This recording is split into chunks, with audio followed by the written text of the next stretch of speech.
Hello friends. हाँ, मंजिल story में आप लोगों का फिर से स्वागत है। जैसा कि लास्ट पार्ट में आप लोगों ने सुना कि ईशा उसको फालूदे में गरम मसाला मिला के खिलाती है, जिस पर भी बोलती है ठीक है यार, तुम्हें जो करना है सबके लिए मैं रेडी हूँ, देखती हूँ तुम क्या करती हो और कितना करती हो। खैर वो सब वहाँ पे खा पी लेते हैं और उसके बाद थोड़ी देर ऐसे ही बैठ के गपशप करते हैं, गॉसिप्स होती हैं। उसके बाद सोने के अरेंजमेंट होने लगते हैं। तो आंटी बोलती हैं कि एक काम करो, महक को मेरे वाले रूम में सुला दो, सॉरी अनवी को मेरे वाले रूम में सुला दो और बाकी हम सब दूसरे रूम में सो जाते हैं। तो अनवी बोलती नहीं आंटी, मैं मैनेज कर लूँगी, कहीं भी सो जाऊँगी, यहाँ सोफे पे सो जाऊँगी, ऐसी कोई दिक्कत नहीं है। तो आंटी बोलती है अरे पागल हो, ऐसे नहीं होता। तो कहते हैं नो आंटी प्लीज़, आप ऐसे फॉर्मल होंगी कि मैं आपके रूम में सोऊं तो फिर मुझे अच्छा नहीं लगेगा।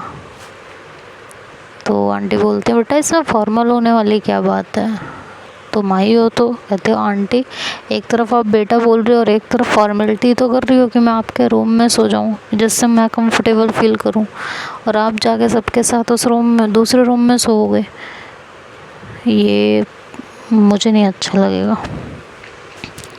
आप जैसे सोते हो वैसे सोइए, हम बच्चे आपस में एडजस्ट कर लेंगे। तो महक बोलती है मम्मी आप क्यों इतना टेंशन ले रहे हो, आप पापा जिस रूम में सोते हो उसमें सोइए अपने वाले रूम में, मैं और भाई इस रूम में सो जाएंगे स्टडी वाले में, और ईशा वाले रूम में महक और ईशा हो जाएंगे, तो इसमें क्या है। तो ईशा महक को ऐसे घूर के देखती है बड़े ज़बरदस्त तरीके से। महक बहुत रिस्क ले रही होती है इन दोनों को मिलवाने के लिए। तो अनवी से महक बोलती है ठीक है ना, ऐसा ठीक रहेगा। तो अनवी बोलती है कि हाँ हाँ। तो ईशा धीरे से अनवी के पास आती है और उसके पैर पे अपना पैर रखती है जोर से। उसने जो है अब अनवी जब इतनी ज़ोर से उसका पैर अनवी के पैर पे पड़ता है तो अनवी की तो हालत ख़राब हो रही होती है, उसको तो इतना पेन हो रहा होता। तो वो धीरे से अनवी से ईशा से बोलती है ईशा प्लीज़ पैर हटा लो, बहुत पेन हो रहा है यार। तो ईशा कहती है इतना ही पेन, इतनी जल्दी पेन होने लगा, ओ क्या होगा आगे, हाँ मना करो तुम मेरे साथ नहीं सोओगी, बोलो महक के साथ लेटना है। कहती है नहीं बोलूँगी। तो ईशा बोलती है तो ये दर्द बर्दाश्त करती रहो फिर। कहती है मंजूर है। तो वो कहती है कि तुम मेरे से पिट जाओगे, मैं तुम्हें कह रही हूँ, बोलो मम्मी को कि तुम मेरे साथ नहीं सोओगी। कहती है सोऊंगी तो मैं तुम्हारे साथ ही, अब चाहे जो हो जाए, ठीक है कुछ भी हो जाए मैं सोऊंगी तुम्हारे साथ ही। तो ईशा अपना पैर और ज़ोर से दबाती है उसके पैर पे। तो खैर अनवी बर्दाश्त करती है पूरी तरीके से। जब ईशा देखती है कि अनवी अपने डिसीजन से बिल्कुल भी नहीं हट रही है तो वो अपना पैर हटा देती है गुस्से में और रूम के अंदर जाने लगती है। तो वो आगे जाके मतलब जो डाइनिंग टेबल रखा हुआ होता है, डाइनिंग टेबल से थोड़ा सा आगे जाके उसका रूम पड़ता है। तो वो जाके उसकी चेयर में से फंस जाती है बिल्कुल, और फंस के एकदम से गिरने लगती है। तो अनवी जाके तुरंत पकड़ती है उसको। तो वो ईशा झटके से उठती है उसके बाहों में से और कहती है थैंक्स। तो कहती है मोस्ट वेलकम, आप गिरोगे तो हम संभालेंगे ही ना आपको। अब धीरे धीरे अनवी अपने रूप में आ रही होती है। तो ईशा चुप हो जाती है, कहती है मुझे नहीं सोना तुम्हारे साथ, कुछ भी हो जाए। वो बहुत ज़ोर से बोल देती है इस बात को। अब आंटी इस बात को सुन लेती हैं तो आंटी कहती हैं what the hell is this Isha, जब से तुम इस बार आई हो ना दिल्ली से, तुम्हारे तेवर ही बदले हुए हैं, ज़्यादा सर पे नहीं चढ़ गई हो, तुम्हें बिहेव करना नहीं आ रहा है। हाँ, तुम्हारे घर में गेस्ट आई है, वो भले ही तुम्हारी फ्रेंड है लेकिन है तो गेस्ट ना। तुम्हें तमीज़ नहीं है बात करने की, किसी से कैसे बात की जाती है। जब से आई हो उससे तमीज़ से बात ही नहीं कर रही हो 1 मिनट के लिए। कई बार मैंने नोटिस किया है, तुम्हें कुछ बोल नहीं रही हो, इसका मतलब ये नहीं है कि अपनी मर्ज़ी से कुछ भी करती जाओगी। बिल्कुल तमीज़ क्या बेच के खा चुकी हो। हाँ, यही मैनर्स हैं।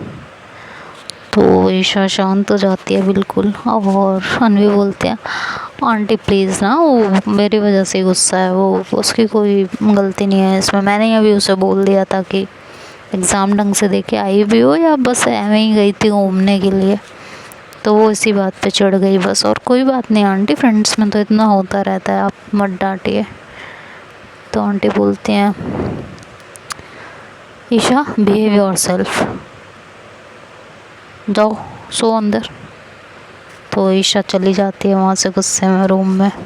आंटी अनवी से कहते हैं बेटा बुरा मत मानना। कहते हैं आंटी मैंने तो आपको पहले ही बोला, आप क्यों इतना सोच रहे हो, सब चलता है, हम फ्रेंड्स के बीच में सब चलता है। क्यों महक, हम भी तो लड़ते रहते हैं ना। महक बोलती है हाँ मम्मी हमारे बीच तो चलता रहता है। और अनवी को तो आदत पड़ गई है ईशा के इस रूप की। अनवी बहुत अच्छे से जानने लगी है ईशा को कि ईशा कब क्या कर जाए कुछ पता नहीं है। तो मम्मी आप इतनी टेंशन मत लीजिए। तो फिर आंटी कुछ नहीं कहती हैं जाओ सो सब लोग, और अगर वो कुछ कहे तो मुझे बताना। अनवी कहती जी आंटी बिल्कुल। और मन में कहती है हाँ आपको बता के मेरे सर पे जितने बाल हैं सारे उससे नचवाने हैं ना मुझे।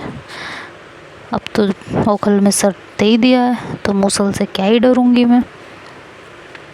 तो ये बोल के आंटी तो चली जाती है अपने रूम में और डोर लगा लेती हैं। उसका भाई भी चला जाता है और महक अनवी के पास जाती है और कहती है ऑल द बेस्ट। हाँ, तो अनवी मुड़ती है महक की तरफ और कहती है क्या है ऑल द बेस्ट, किसने कहा था मुझे उसके साथ सुलाने के लिए। कहती है यार तुम आई हो उसको मनाने के लिए, उसके साथ ही टाइम स्पेंड नहीं करोगी तो फिर क्या करोगी बोलो। तो मैं अनवी वहीं चेयर पे बैठ जाती है और अपना पैर पकड़ती है क्योंकि उसके पैर में काफ़ी लग गई होती है। तो महक उसके पैर की तरफ देखते कहती है ये क्या हुआ है तुम्हारे पैर में। तो कहती है कुछ नहीं, वो कहते ईशा ने रखी है ये।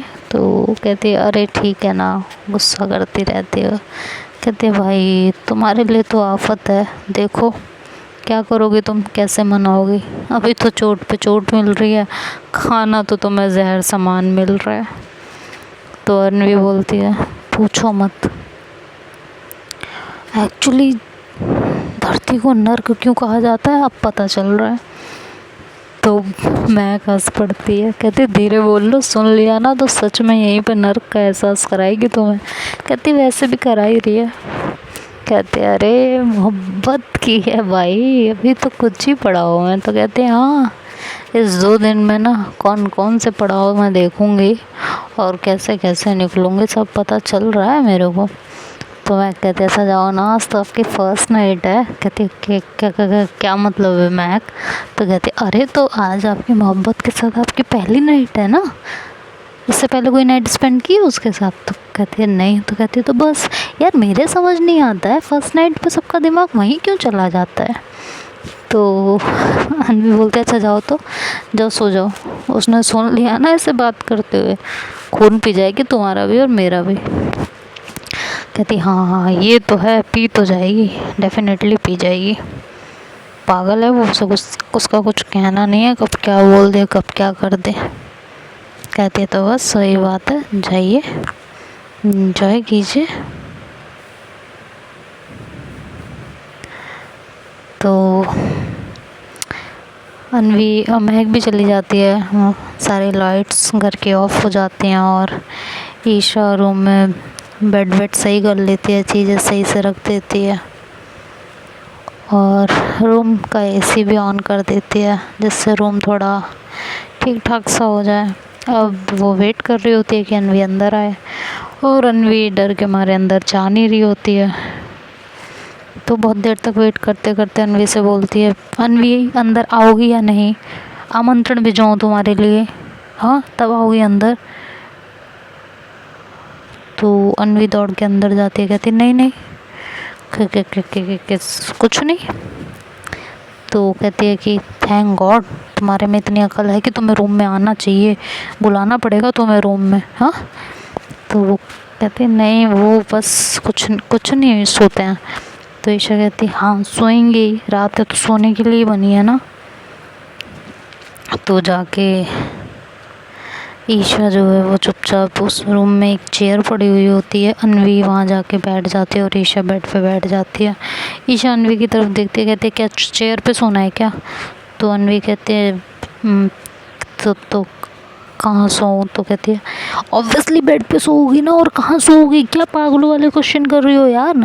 तो अनवी कहती है बट वो मैं और तुम एक रूम में एक बेड पे, आर यू श्योर।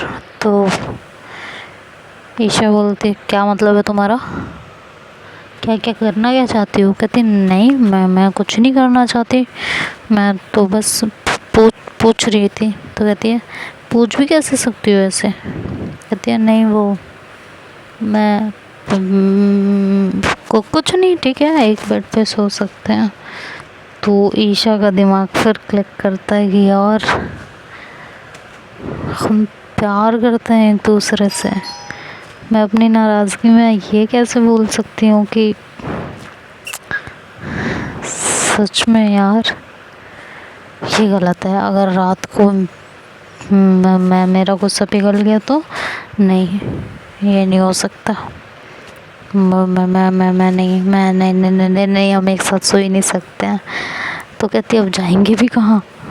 तो खैर अनवी जाके बिल्कुल बेड के कॉर्नर पे लेट जाती है। जब ईशा देखती है उसको कि वो बिल्कुल कॉर्नर पे ही लेटी है, तो फिर वो भी थोड़ा सा हिम्मत करके वहीं लेट जाती है। दोनों ही एक दूसरे की तरफ नहीं देख रहे होते हैं। तो अनवी कहती है यार सोने थोड़ी ना आई हूँ मैं यहाँ, ईशा को मनाना है, क्या करूँ कैसे मनाऊँ। तो फिर वो पलटती है ईशा की तरफ, लेकिन रहती अपने ही जगह पे है, बिल्कुल एज पे रहती है बेड के। तो ईशा अनवी से बोलती है कि कंफर्टेबल हो ना, ऐसे क्यों सो रही हो।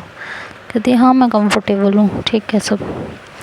क्योंकि अनवी के दिमाग में वो किचन वाली बात घूम रही होती है कि वो फिर से ईशा ऐसा कुछ ना बोल दे या उसको ऐसा कुछ अनकंफर्टेबल फील ना हो, इसलिए वो काफ़ी एज पे सोती है। इधर अनवी ईशा से कहती है कि वैसे ईशा एक बात पूछूं। तो अनवी बोलती है हाँ पूछो क्या बात है। तो कहती है यार अब ये गुस्सा कब तक खेलना है, हाँ। तो ईशा बोलते है देखो मेरा जब तक मूड ठीक नहीं होगा तब तक ये गुस्सा चलेगा, अब तुम्हें मानना है नहीं मानना वो तुम्हारी अपनी मर्ज़ी है, मैं इसमें कुछ नहीं कर सकती, ठीक है। तो अनवी बोलती है कि बट यार मैं सॉरी बोल तो रही हूँ और क्या करूँ। तो कहती है अभी तो शुरुआत है मैडम, अभी तो बहुत कुछ झेलना बाकी है आपको। तो अनवी फिर कुछ नहीं बोलती, कहती बात ही करना बेकार है इस टाइम तो।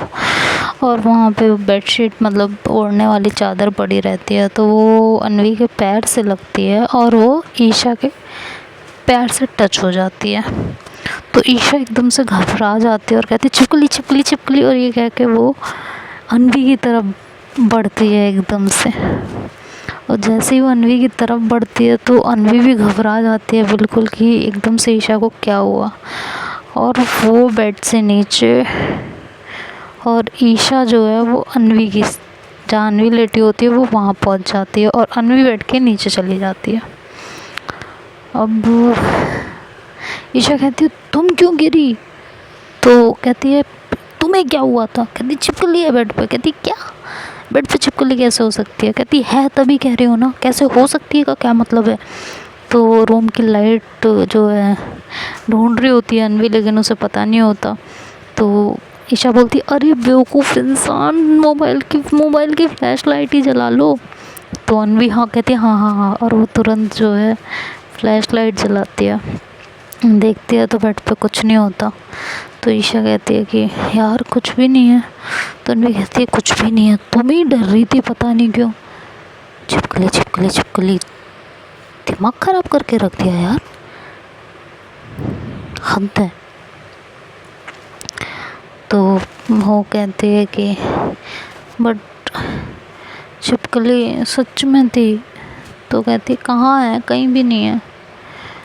तो ईशा कहती है कि हाँ है तो नहीं, आ जाओ लेटते हैं। तो अनवी कहती है हाँ ठीक है, प्रॉपर चेक कर लो। तो कहती है कर लिया चेक। तो फिर अनवी आके लेट जाती है। वो फिर से एज पे होती है तो ईशा उसको पकड़ती है और अपनी तरफ खींचती है। कहती है क्या फिर से गिरने का इरादा है क्या? किसने कहा था यहाँ पे एज पे लेटने को? कहती मुझे क्या पता, तुम अचानक से तुम छिपकली छिपकली करते हुए मेरी तरफ ही आओगी। तो जो है वो कहती है अच्छा सॉरी।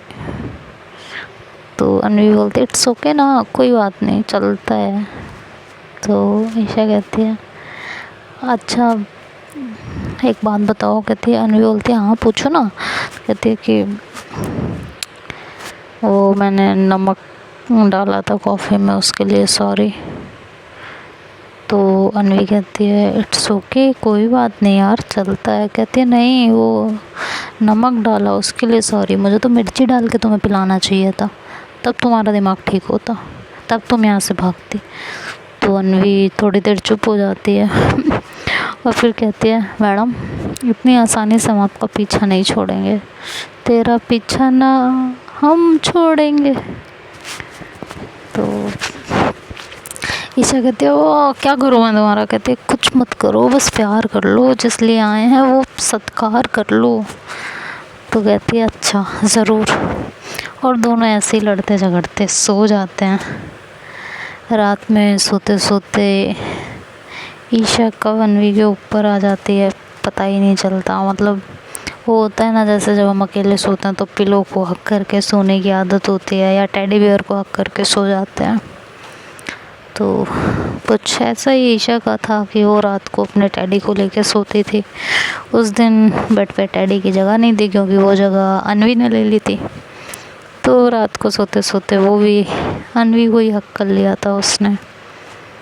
तो सुबह जब अनवी की आँख खुलती है तो देखती है कि ईशा बिल्कुल उसके ऊपर ही सो रही होती है।